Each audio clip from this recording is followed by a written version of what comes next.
Hello' স্প্ৰেন মই দেৱাশ্ৰী আসাম স্প্ৰেন চেনেললৈ সকলোকে স্বাগতম জনাইছো। আজি 2-3 দিন আমি নিউজ পেপাৰত সঘনাই দেখিবলৈ পাই আছো সুনিতা উইলিয়ামছ। এই সুনিতা উইলিয়ামছ কোন হয়, তেখেত ক'ৰ পৰা আহিছে, তেখেতৰ এডুকেশ্যন বেকগ্ৰাউণ্ড কি, এই সকলোখিনি তথ্য আমি এই ভিডিঅ'টোৰ জৰিয়তে জানিম। এই সুনিতা উইলিয়ামছৰ প্ৰকৃত নাম হৈছে সুনিতা লিন উইলিয়ামছ। 19 ছেপ্টেম্বৰ 1965ত তেখেতৰ জন্ম হয়।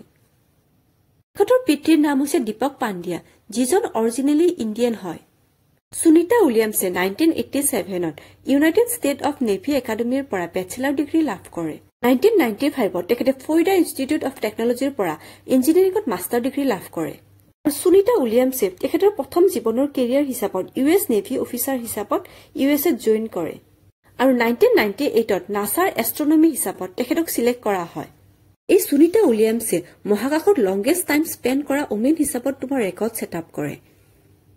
আৰু 2007 চনত মহাকাশত দৌৰত অংশগ্ৰহণ কৰা অৰ্থাৎ মহাকাশত তোমাৰ মাৰাথন ৰেচত তোমাৰ অংশগ্ৰহণ কৰা প্ৰথমজন ব্যক্তি আছে। আৰু ভাৰত চৰকাৰে এই সুনিতা উইলিয়ামছক পদ্মভূষণ সন্মানেৰে পুৰস্কৃত কৰে।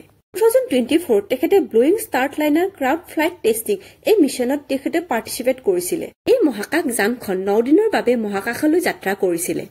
কিন্তু কিছুমান ডিফল্ট ছেটিংছৰ বাবে 9 দিনৰ বাবে যোৱা এই ক্ৰাফ্টখন তোমাৰ 9 মাহলৈকে মহাকাশত আবদ্ধ হৈ থাকিবলগীয়া হয়।